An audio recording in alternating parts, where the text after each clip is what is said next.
Fala pessoal, vamos para mais um Reacting, certo?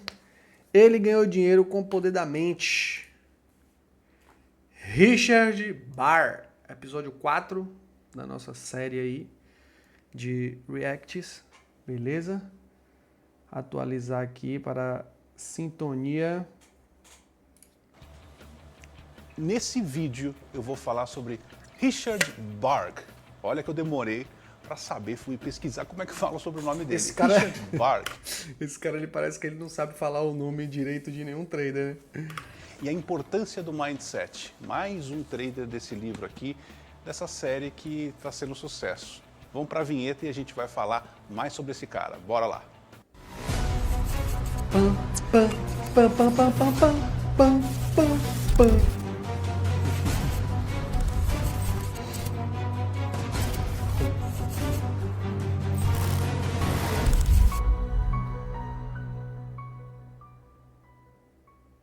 A importância do mindset. Apesar do Richard ser extremamente lucrativo desde o comecinho, esse cara ter tido um começo já lucrativo, a gente tem uma história interessante sobre o Richard. Ele começou operando em uma mesa proprietária só com uma conta margem. E vocês vão entender o porquê que é curioso. Você vê que todos esses traders picas aí, né, começaram, né, a maioria deles por mesas proprietárias, né, a maioria. Então, parecido com a gente, né?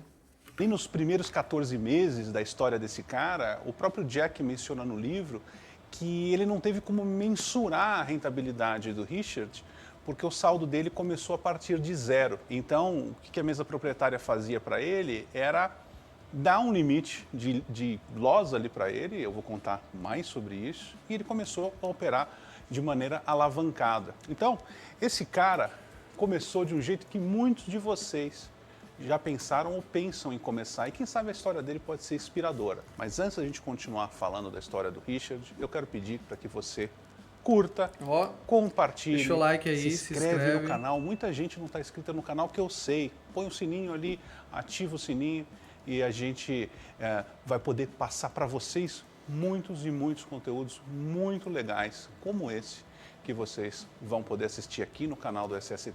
O Jack Schwager, o autor do livro Unknown Market Wizards, que é o livro que eu estou falando nessa série, ele auditou o histórico do Richard Barr, assim como de todos os outros traders. A questão do Richard é que tem uma parte do histórico dele que não tem saldo. E por que não tem saldo?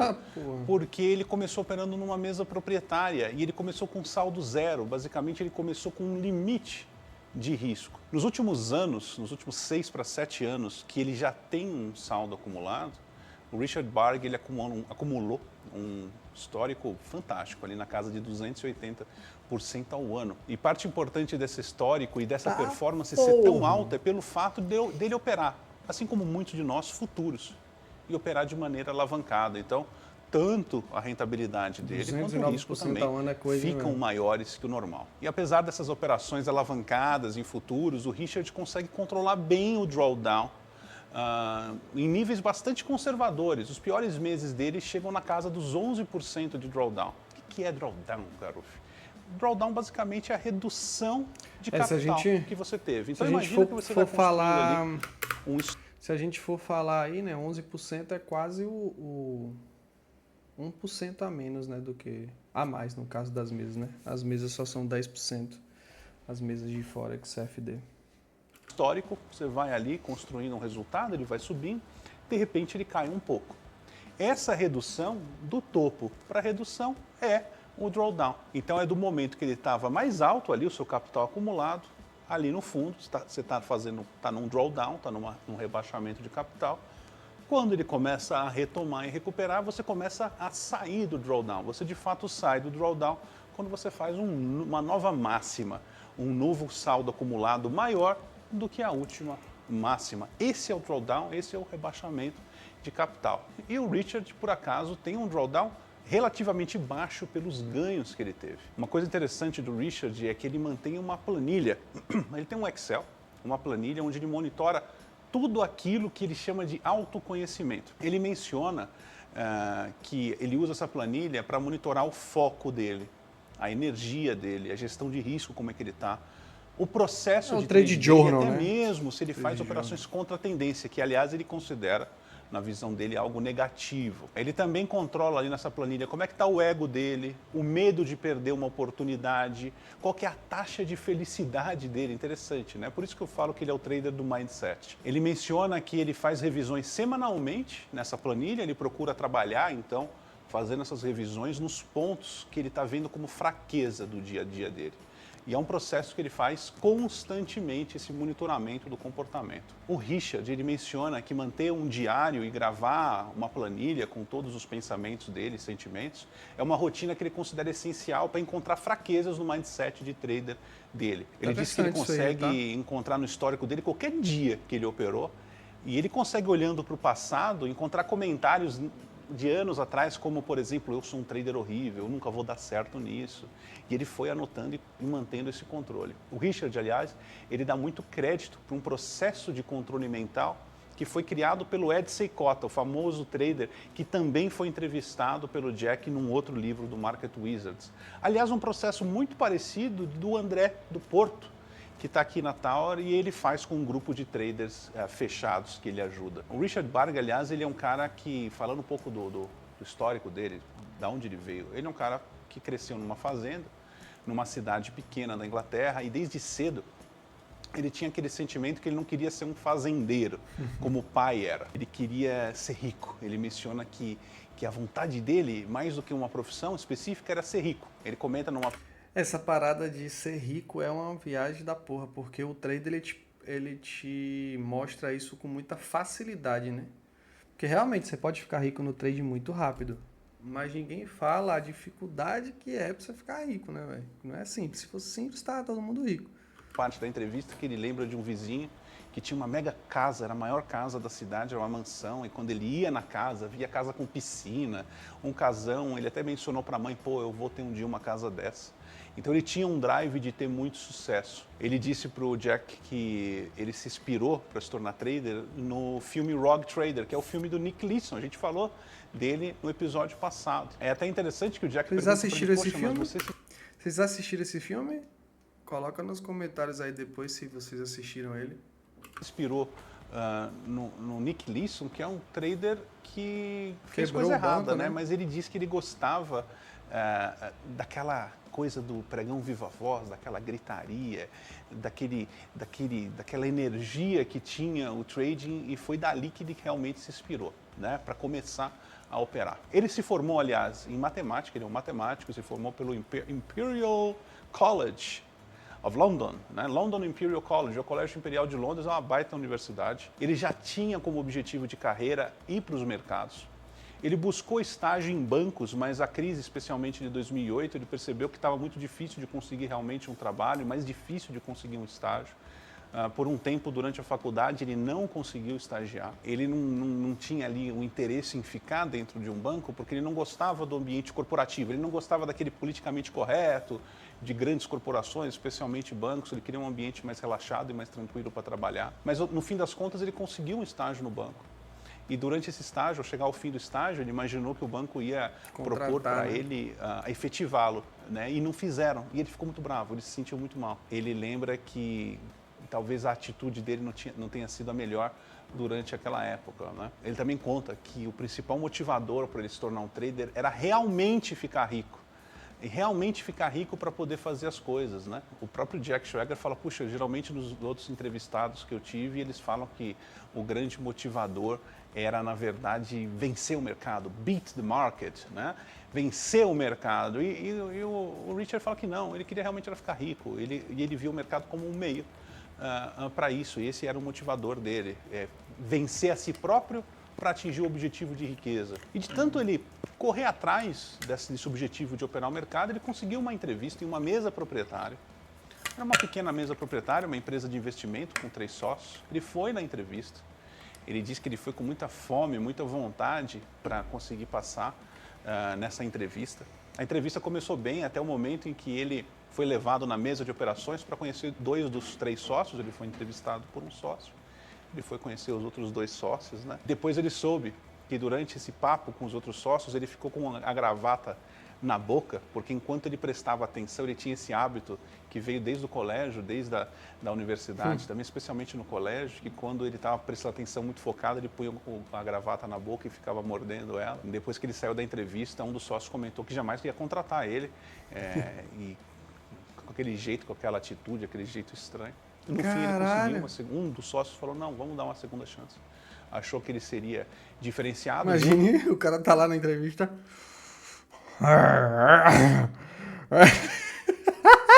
Uma segunda chance e acabou sendo contratado. Mas ele não conhecia nada de trading naquele momento, né? Ele na verdade, não tinha ideia nenhuma do que ele ia fazer de fato. E o foco dessa mesa proprietária, dessa mesa de trading, era formar de fato pessoas que não conheciam necessariamente de mercado, mas que tinham a atitude, o drive, que os sócios avaliavam que poderia dar certo. E eles preferiam do que contratar traders já formados que viessem com hábitos ruins, né? Essa mesa proprietária, ela formava mais ou menos 2 a 3 estagiários por ano.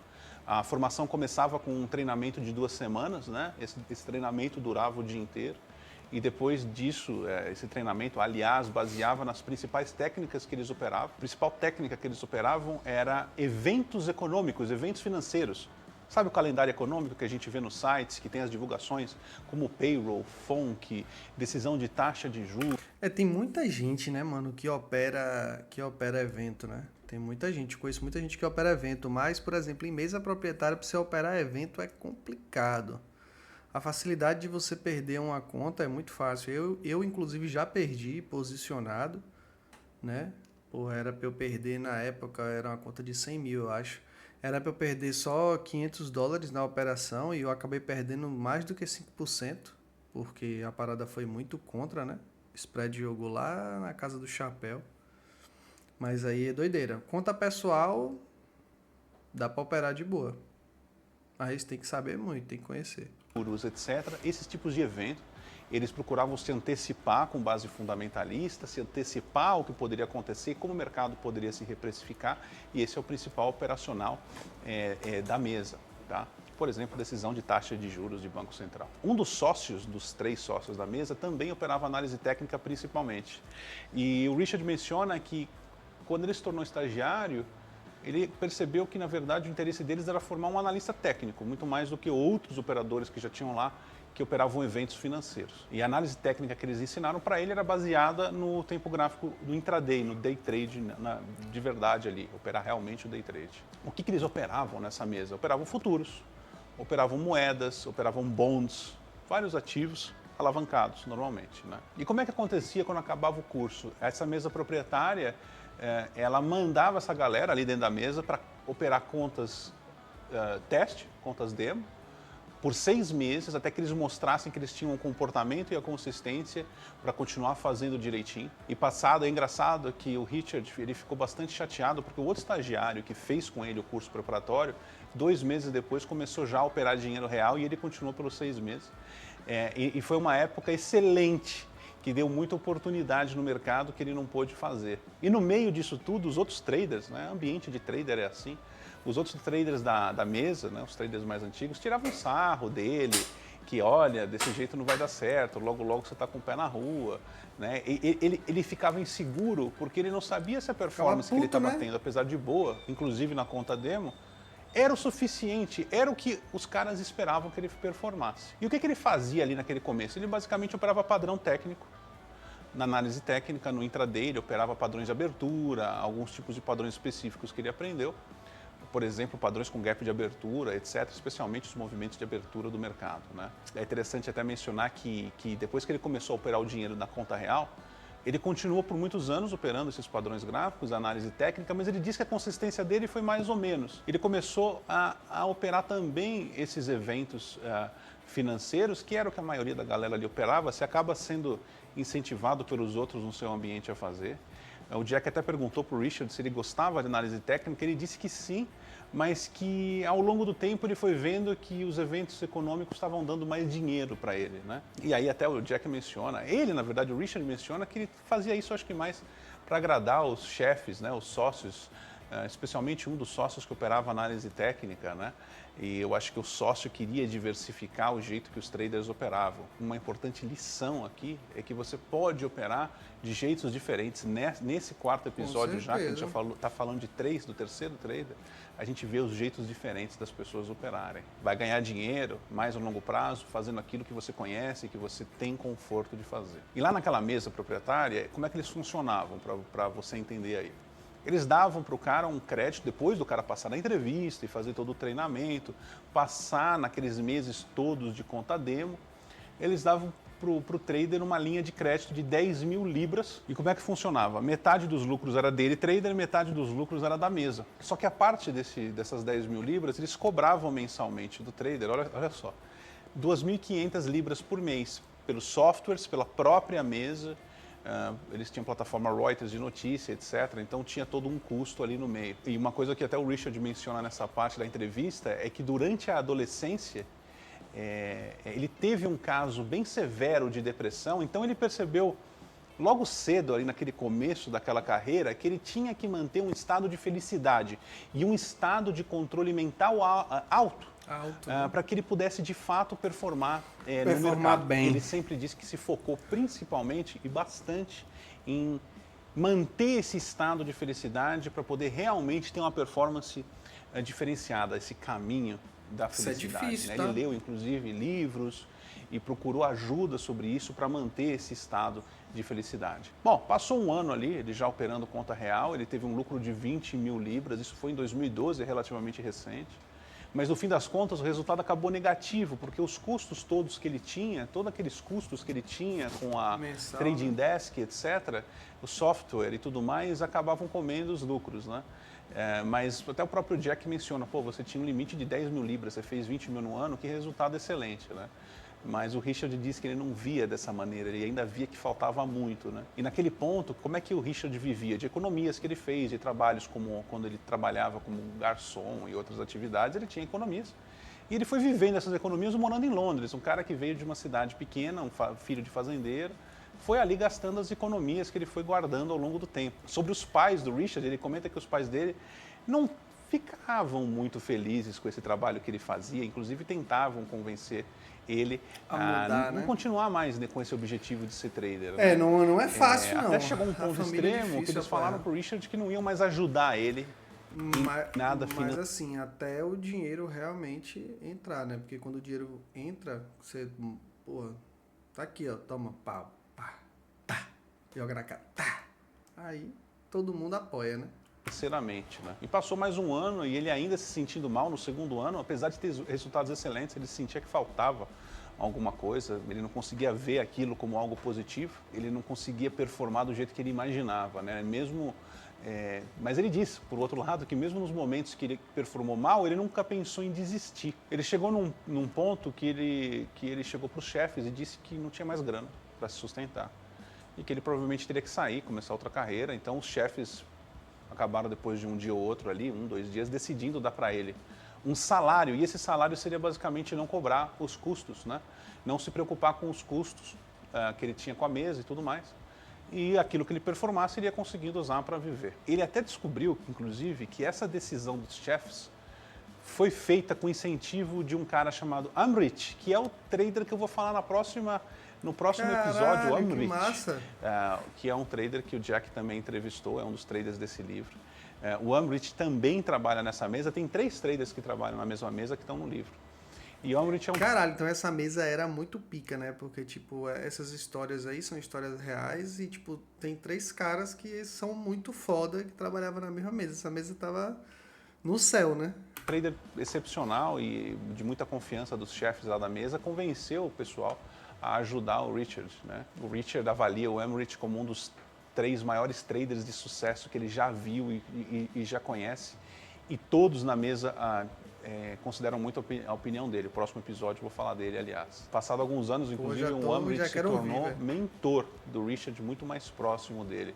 Ajudou ele a direcionar o mindset, levar o comportamento para outro nível. O Richard, ele diz, inclusive, nessa parte da entrevista, que ele sempre foi um cara que viu o copo meio vazio.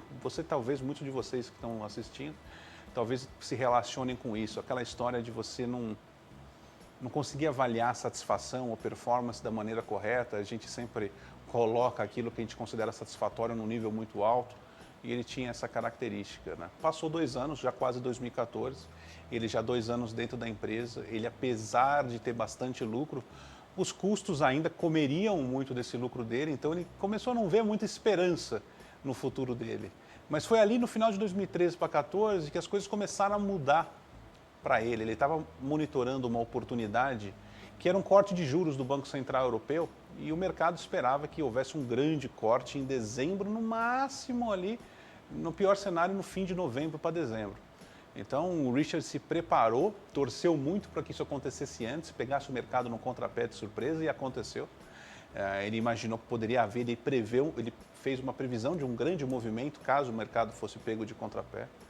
E ele realmente conseguiu pegar o mercado de contrapé, ele fez uma excelente operação com risco muito baixo. Ele lucrou 90 mil libras nesse único trade. E dali para frente ele começou a construir confiança, né?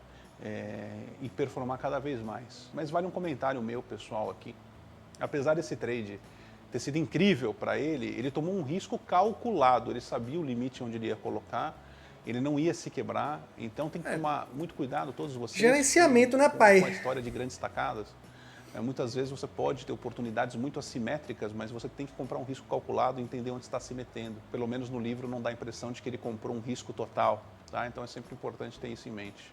Nesse dia mesmo que ele fez esse trade, ele encontrou os pais para jantar, os pais ficaram super felizes e orgulhosos de que as coisas estavam começando a dar certo, né? Aí, passado um tempo, durante um tempo ali, o Richard ainda tentava operar o lado técnico, análise técnica, aí juntou com um fundamentalista, ele se focou muito em eventos de Banco Central, onde ele encontrava a vantagem matemática dele. Tem inclusive um outro trader que o Jack entrevista nesse livro, que é o Dalgit.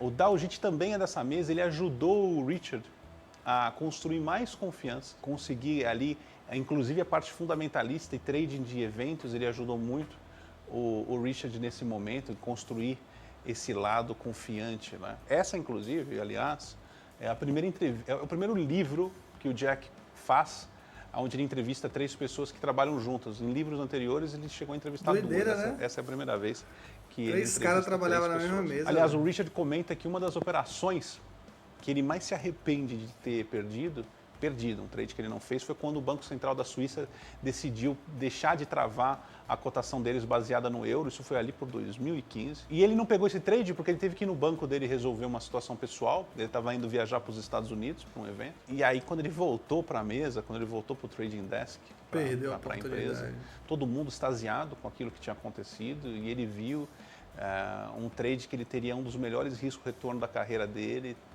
ter se esvaído na frente dele. É aquele trade que a gente perde, todo mundo perde, todo trader perde. Até uma curiosidade que é interessante mencionar, eu vou falar mais nos comentários finais.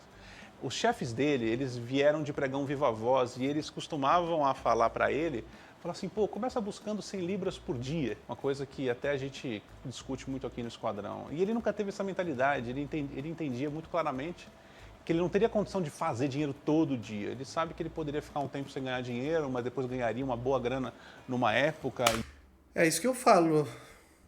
Trade é se tiver oportunidade, mano. Se não tiver, não tem clique, e é isso, e bola pra frente. Vai ter dia que não tem. Hoje, né, eu peguei um trade, tomei o break-even, o preço não voltou para onde eu queria, só caiu, não vi a oportunidade para pegar a venda. E bola pra frente, amanhã é outro dia. E essa grana daria o lucro todo. E foi assim que o histórico dele acabou se apresentando.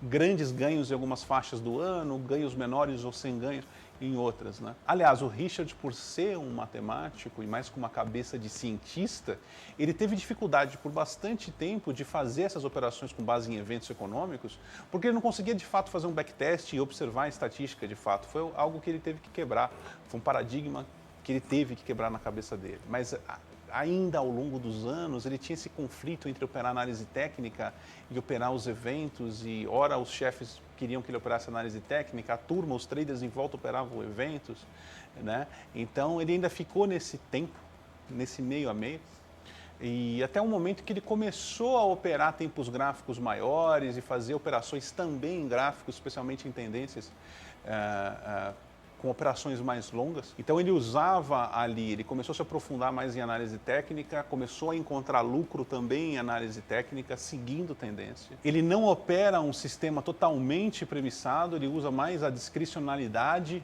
para decidir os trades dele e a gestão dele. Inclusive, um dos mentores da parte de análise técnica do Richard é o Peter Brandt, que a gente falou no episódio 2 aqui da série. Se você não viu, vale a pena voltar para assistir, a história já, fantástica. Tá? E um aspecto importante do Richard é que ele tem o tempo, o timing do trade e o tempo que o trade dura como uma das coisas mais importantes do operacional de eventos dele. Ele diz que quando ele entra na operação é coisa de alguns segundos. Se o trade começa a vacilar e não ir a favor dele, ele já encurta o stop ou zera. Ele tem esse sentimento de timing, de que aquilo que ele vai fazer tem que ter um movimento explosivo. Então, ele no começo ele diz que ele põe um stop num certo ponto e ele ficava esperando ou dar o stop ou dar o gain. Hoje ele tem um controle muito mais focado no tempo que as boas operações duram e não aonde o preço tem que ir. Sacada interessante, né? Tem inclusive uma história de um trade excepcional que ele fez. Foi uma operação do Brexit, foi com base num trade do Brexit que ele fez 100% do saldo que tinha na conta. Ele dobrou o saldo que tinha na conta ali. Ele conseguiu manter um stop muito curto, um limite de perda muito curto. Ele disse Cara, que tô sentindo falta. Tô sentindo falta do Zad, velho. Porra, tá foda. Falando até sobre as operações de tendência, as operações de gráfico dele, o jeito que ele gerencia esses trades, ele diz que mudam dependendo de como o trade se forma, de como a tendência se forma, se ele coloca um stop mais curto ou se ele deixa um pouco mais longo, tá? Vai muito da formação das barras, da informação que ele está recebendo de outros indicadores. Ele não gosta de deixar trade voltar, ele diz que ele não gosta de ver uma barra formar muito grande num gráfico e o stop dele está muito longe, é interessante, ele gosta de ir apertando o trade. E sobre o comportamento, eu falo que o Richard é o trader do mindset, ele diz que é muito importante para ele manter a harmonia com o próprio processo dele, como ele está se sentindo em cada um dos trades que ele faz. Ele percebe que se ele não está se sentindo bem naquele dia, que aquele dia ele vacilou, não fez algo do jeito que ele deveria, ele dá um time off, quer dizer, ele dá um dia de folga, ele não opera no dia seguinte, ele procura trabalhar, voltar a ter uma paz interna, um estado de calma. Mano, uma das coisas mais importantes do trade é você se conhecer, tá ligado? Pô, sei lá, discuti com minha mulher, briguei com ela aqui hoje por alguma coisa. Se eu for pro gráfico, eu vou fazer merda, mano, porque eu vou estar estressado, eu vou estar operando, tá ligado? Então, deixa pro outro dia, sacou? Tem que saber, tem que entender isso. Então ele evita estar nesse conflito interno em ter que operar e não estar se sentindo bem. Ele realmente procura trabalhar isso e está sempre num estado controlado para operar. Eu acho isso um grande diferencial dele. Até porque, por exemplo, ele teve uma operação que ele menciona que foi a pior operação dele. Foi um caso que foi o pior trade em termos de gestão. O trade estava indo muito mal e ele estava 20 mil libras negativo na operação. Ele disse que ele congelou ali, ele não sabia como agir. Começou naquela coisa de não, vai voltar, vai voltar, vai voltar. E por uma razão ou outra da sorte do universo, o trade voltou e ele saiu com 3 mil libras de prejuízo. E ele disse que foi uma das piores falhas de comportamento que ele teve, porque poderia ter ido contra. Então ele procurou ter aquilo na cabeça como a pior operação que ele já fez, porque ele sabe que aquilo poderia ser muito venenoso para o futuro dele. A pior operação, por outro lado, em termos de perda, foi uma decisão de taxa de juros. Ele decidiu entrar com 200 contratos no contrato de euro. Só que aí ele disse que bateu uma ganância e aí ele decidiu operar também bonds alemães, dobrou o risco, teve um grande problema, acabou tendo que zerar, foi uma operação péssima, onde ele assumiu um risco muito grande por ganância, né? Uma das grandes coisas que ele menciona é que o grande problema que ele teve que trabalhar... Dá um exemplo. Teve um rapaz que entrou em contato comigo, pediu umas dúvidas e tal no Instagram. E aí ele tava bem confuso assim, ele tava comprando várias mesas, fazendo vários testes ao mesmo tempo. Falei, mano, para com isso, tá ligado? Pega um teste desse que você comprou, faz ele com calma, busca ali uma quantidade por dia de valor e de stop, tanto de take para stop. Ah, tô arriscando $100, quero ganhar 400, 300. Pronto. Faça sempre isso por dia. O cara fez isso durante 30 dias, né? E... tipo, com 20 dias, eu acho, por aí, ele passou no teste, tá ligado? passou no teste. Aí, pô, me agradeceu, pá, foi massa, muito obrigado, tal, blá, blá, blá. Quando ele recebeu a conta, a live, com um dia quebrou, tá ligado? Por conta de querer o dinheiro rápido, né? A ganância ali da grana rápida. E aí, pô, o cara perdeu a conta em um dia, sendo que ele demorou quase 30 pra passar, tá ligado? Então, a conta não fecha muito. A ganância no trade é barril, velho. Seriamente foi o julgamento que ele faz sobre as outras pessoas, especialmente os traders que estão na mesa ali operando. Se ele via, ele disse que no começo, se ele via um trader tendo um bom dia, ou ter feito um bom trade que ele perdeu, ele ficava com raiva, ele se sentia mal, ele se sentia que tinha perdido algo. Ele não conseguia manter um placar interno, ele mantinha um placar externo como se fosse ele contra os outros. Ele disse que isso atrapalhou muito a performance dele por muito tempo. O fato de ele conseguir entender como ele se sentia quando ele perdia ali uma entrada, uma operação, e aprender a controlar esse sentimento foi o que ele disse que melhorou muito a performance dele.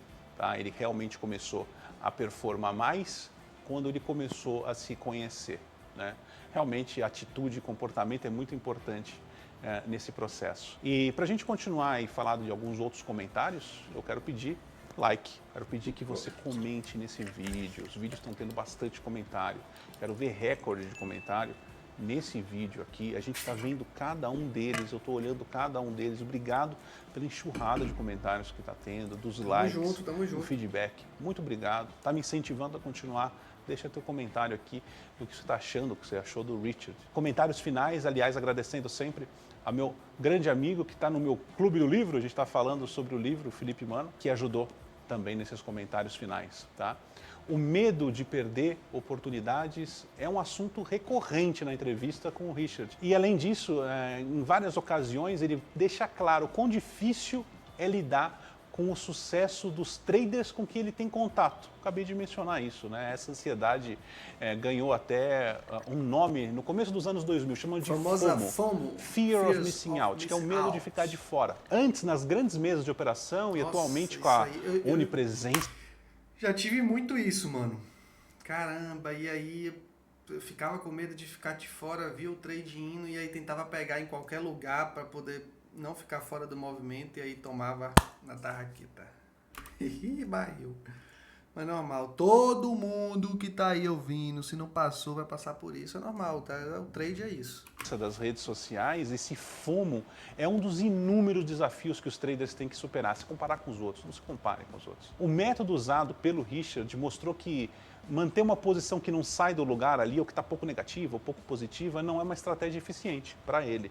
E por isso, nesses casos, ele zera logo. Porém, a eficiência do stop no tempo depende de cada operacional e, assim como todas as estratégias, deve ser muito bem testado e avaliado. O Richard, por ter uma estratégia que é baseada em eventos econômicos, né, ele relata que por muito tempo ele fica sem ter oportunidades operáveis e foi por isso, inclusive, que ele começou a operar também análise técnica. Então, nessas condições, apurar a paciência e tratar esse FOMO são ações necessárias para o trader, né, para se tornar, são realmente ações críticas, se tornaram ações críticas para eles e tem que ser para vocês também. Uma das operações marcantes para o Richard foi o resultado do referendo do Brexit, né, que decidiu pela saída do Reino Unido da União Europeia. Ao invés de ele vender libra esterlina, que estava com uma volatilidade alta, ele decidiu operar título do Tesouro americano, né? Esse foi o grande trade que ele fez, que deu ali, que ele dobrou a conta. Então, conhecer os inúmeros ativos no mercado, entender minimamente os seus drivers, nesse caso, deram para o Richard mais capacidade de aproveitar uma oportunidade com gerenciamento correto. Como a gente aqui no SST sempre lembra, abra o seu leque, não seja apenas um cara no mercado, seja um cara de mercado, seja um cara global, amplie a sua visão. E de todos os traders entrevistados nesse livro, o Richard é o que tem menos tempo de trading.